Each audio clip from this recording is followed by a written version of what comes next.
पटल पे रखा है। श्री संबित पात्रा। धन्यवाद माननीय सभापति महोदय। माननीय सभापति महोदय, हम सबको विदित है कि महाप्रभु जगन्नाथ जी का धाम पूरी धाम चतुर्धाम में से एक अग्रम धाम है और इस धाम में प्रत्येक वर्ष महाप्रभु जगन्नाथ अपने बड़े भाई बलभद्र जी और अपनी बहन सुभद्रा जी के साथ रथारूढ़ होते हैं, रत्न सिंहासन से उतर करके रथारूढ़ होते हैं और यह परंपरा हजारों वर्षों से चली आ रही है। मैं मानता हूं और करोड़ों लोग मानते हैं कि लोकतंत्र की जननी जगन्नाथ जी की यही परंपरा है, क्योंकि गरीबों से मिलना वो खुद चाहते हैं और वो राजाधिराज होकर बाहर निकलते हैं। मेरा निवेदन है माननीय मंत्री जी से कि इतने बड़े परंपरा को list of intangible cultural heritage of humanity by UNESCO में इसको जोड़ा जाए। जिस प्रकार से गर्व के साथ हम कह सकते हैं कि विगत दिनों में दुर्गा पूजा को जोड़ा गया, जिस प्रकार से महाकुंभ को जोड़ा गया, महाप्रभु जगन्नाथ जी की रथ यात्रा को लेकर मेरे पास जो विदित ज्ञान है, Shri Jagannath temple administration SGTA ने भी माननीय मंत्री जी को सब दस्तावेज सौंपे हैं। अगर इसे त्वरित गति से काम किया जाए तो ये हम सब के लिए 4.5 करोड़ उड़िया और 140 करोड़ हिंदुस्तानियों के लिए बहुत अच्छा रहे। धन्यवाद। माननीय अध्यक्ष महोदय, मैं माननीय सदस्य के सुझाव के लिए उनका धन्यवाद करना चाहता हूं। निश्चित रूप से जगन्नाथपुरी धाम हम सब भारतीयों के लिए एक आस्था का विषय है। माननीय प्रधानमंत्री जी के नेतृत्व में जिस तरह से जगन्नाथपुरी धाम का जो है कॉरिडोर बना है, उसके बाद में वहां यात्रियों की सुविधाओं में भी निश्चित रूप से विस्तार हुआ है। जगन्नाथ यात्रा को, रथ यात्रा को वर्ल्ड हेरिटेज की इंटेंजिबल एसेट्स की लिस्ट में लिया जाए, इस प्रस्ताव का मैं माननीय सदस्य के सुझाव का स्वागत करता हूं। लेकिन मैं सदन के संज्ञान के लिए अभी आपके माध्यम से निवेदन करना चाहता हूं। माननीय प्रधानमंत्री नरेंद्र मोदी जी के 2014 से प्रधानमंत्री बनने के बाद में देश में 13 ऐसे हमारी स्थापत्य कला को लेकर के हमारे ऐसे मॉन्यूमेंट्स और हमारे टेंजिबल इंटेंजिबल एसेट्स को वर्ल्ड हेरिटेज कमेटी की सूची में सम्मिलित करवाया गया है। और आज से 2-3 दिन पहले इस टेंटेटिव लिस्ट में भारत सरकार के प्रस्ताव पर 6 ऐसे नए जो है साइट्स को सूचीबद्ध किया गया है, जिसमें बुंदेल राजाओं के बनाए हुए पैलेसेस और फोर्ट्स की सीरीज है जो MP और उत्तर प्रदेश में है। Serial nomination of Gupta temples जो है गुप्तकालीन मंदिरों की श्रृंखला मध्य प्रदेश, उत्तर प्रदेश, राजस्थान और बिहार में है। सीरियल नॉमिनेशन ऑफ 64 योगिनी मंदिर जो है उसका मध्य प्रदेश, उत्तर प्रदेश और उड़ीसा में जो स्थित है।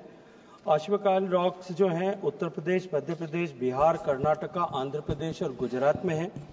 और इसके अलावा मेगालिथिक मैनर जो है जो तेलंगाना में है। कांगड़ वैली नेशनल पार्क जो छत्तीसगढ़ में है। ऐसे 6 ऐसे सीरियल नॉमिनेशंस ऑलरेडी इस साल की जो है अभी टेंटेटिव लिस्ट में जोड़े गए। वो निश्चित रूप से राष्ट्र के लिए गौरव का विषय है। ये ऐसा जो है अवसर आपने मुझे दिया, उसके लिए भी मैं धन्यवाद। Shri Beni बानन।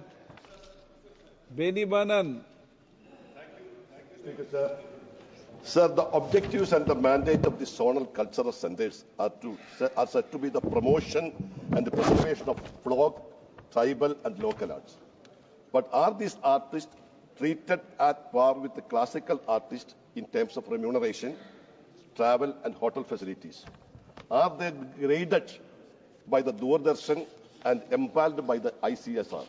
Sir, why the zonal culture centers are not recruiting the required staff for the past?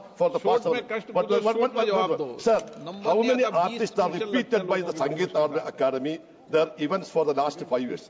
Many times the programs are given to the board members and their relatives. So, can you give a detailed program given by the Sangeet Academy board members, their relatives? Thank you, sir.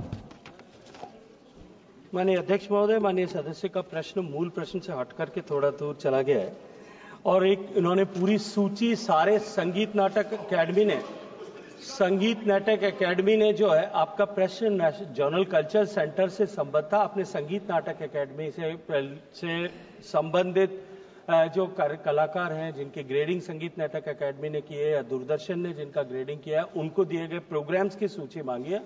बहुत विस्तृत सूची है क्योंकि भारत सरकार के संगीत नाटक academy और जेडसीसी बहुत सारे कार्यक्रम कराती है। किन आर्टिस्ट को क्या प्रोग्राम्स दिए गए, मैं माननीय सदस्य मेरे कार्यालय में कभी भी कार्यालय मत बुलाया करो, उनके साथ में सारी सूची जो है उनके साथ में निश्चित रूप से साझा करके अपने आप को प्रसन्न महसूस करूं।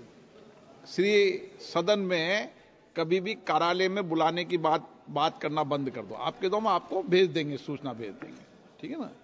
कार्यालय बुलाने की बात आप पर्सनल करते रहो। श्री कीर्ति आजाद। हाँ, धन्यवाद अध्यक्ष जी। ये तुम जानते हैं कि जेडसीसी बहुत ही महत्वपूर्ण रोल करता है कल्चरल एक्टिविटीज में, लेकिन बहुत बार ये पाया गया है और कई बार जब हम लोग कमेटी के टूर पे भी जाते हैं तो कल्चरल प्रोग्राम्स होते हैं, उसमें अधिकतर लोग प्रोफेशनल्स होते हैं जिनको कि बुलाया जाता है और स्थानीय लोग जो हैं उनका जो रहता है वो नहीं आ पाता है। तो मैं मंत्री जी से जानना चाहता हूं कि स्थानीय लोगों को बढ़ावा देने के लिए वहां के ऑथेंटिक जो नृत्य हैं, गान हैं या दूसरे कल्चर हैं, उसको बढ़ावा देने के लिए सरकार क्या करे। आप भी चेयरमैन हो ना कोई कमेटी के? क्या था उसी में, इसीलिए उसका और उसके पहले भी 1999 से जाता रहा हूं।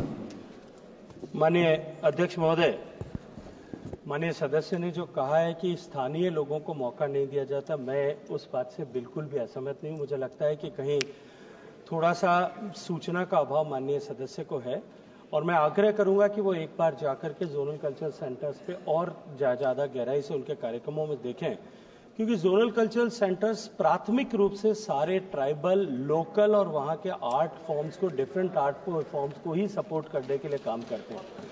और पिछले वर्षों में जिस तरह से जोनल कल्चरल सेंटर्स ने काम किया है, केवल जो है प्रेजेंट आर्टिस्ट नहीं, उसके अतिरिक्त भी जोनल कल्चरल सेंटर्स ने लोकल आर्टिस्ट को सपोर्ट करने के लिए डिफरेंट तरह की एक्टिविटीज चलाते हैं, उनको मॉनिटरीली सपोर्ट करते हैं, उनको प्रोग्राम दे करके सपोर्ट करते हैं। इसके साथ साथ में ऐसी वैनिशिंग आर्ट्स जो अब लगभग समाप्ति की ओर पे चली गई थी, ऐसे आइडेंटिफाई करके उन आर्ट्स को प्रमोट करने के लिए भी हम काम करते हैं। मैं माननीय सदस्य और सदन के लिए संज्ञान के लिए निवेदन करना चाहता हूं कि पंजाब के जो बाजीगर्स हैं, जो अपनी कला दिखाते थे, वो बाजीगर्स की जो है अस्तित्व समाप्त हो गया था, वो विधा समाप्त हो रही थी। हमने पिछले वर्षों में उन बाजीगर्स को सपोर्ट करने के लिए उनको गुरु शिष्य परंपरा के साथ में जोड़ करके ऐसे जो है लोगों को आइडेंटिफाई करके पूरे पंजाब हरियाणा में ऐसे 62 लोगों को आइडेंटिफाई करके उनको सपोर्ट एक्सटेंड करके उनके शोज ऑर्गेनाइज करा करके और उनको इस विधा को वापस पुनर्स्थापित करने के लिए काम किया। इसी तरह से हिमाचल प्रदेश की रुबाना और खंजरी जो डाइंग इंस्ट्रूमेंट थे, उनको भी, उनके आर्टिस्ट को भी वापस रिवाइवल के लिए काम किया। थारू बुस का ट्राइबल डांस जो उत्तराखंड का है, उसको लेकर के भी वापस रिवाइवल के लिए काम किया। एक बहुत लंबी सूची है। हम स्थानीय कलाकारों को, स्थानीय विधाओं को, इन सब को प्रमोट करने का काम इसके माध्यम से, एनजेडसीसी के माध्यम से करते हैं।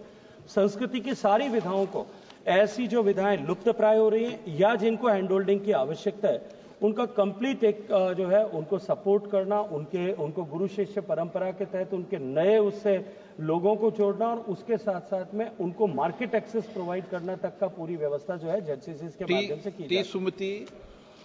Shrimati doctor Thank you very much.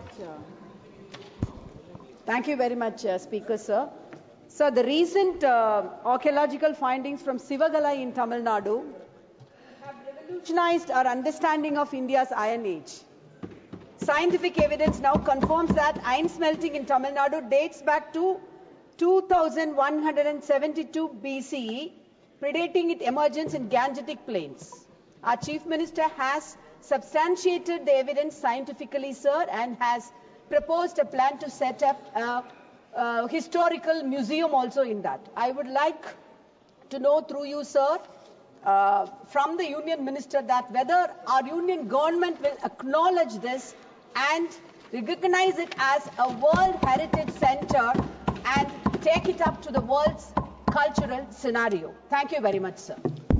माननीय अध्यक्ष महोदय, क्योंकि माननीय सदस्य का प्रश्न बिल्कुल मूल प्रश्न से दूर हट करके है, ये कल्चरल सेंटर्स के प्रश्न पर आर्कियोलॉजिकल फाइंडिंग्स की चर्चा उन्होंने की है, लेकिन अब तक प्राइमरीली जो विषय अखबारों के माध्यम से और जो समाचार के विभिन्न चैनल्स के माध्यम से हम सब के संज्ञान में आया है, मैं मोटे तौर पर इतना कह सकता हूं कि अभी तक जिन फाइंडिंग्स की बात माननीय सदस्य ने अभी की है और जिसकी चर्चा माननीय मुख्यमंत्री जी ने भी डिफरेंट चैनल्स में की है, उसका अभी साइंटिफिक वैलिडेशन अभी किसी तरह से नहीं हुआ। एक बार साइंटिफिक वैलिडेशन की अपनी एक सुदीर्घ व्यवस्था है, एक बार वो साइंटिफिक वैलिडेशन कंप्लीट होने के बाद ही इस तरह की किसी विषय पर टिप्पणी करना अनुकूल होगा।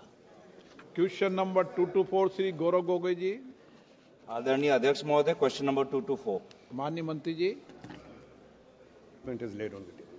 माननीय सदस्य। धन्यवाद अध्यक्ष महोदय।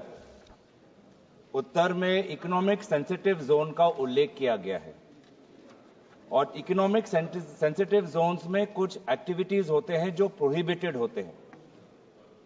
असम में एक इकोनॉमिक सेंसिटिव जोन है होलोंगापार गिबॉन सैंक्चुरी। इसका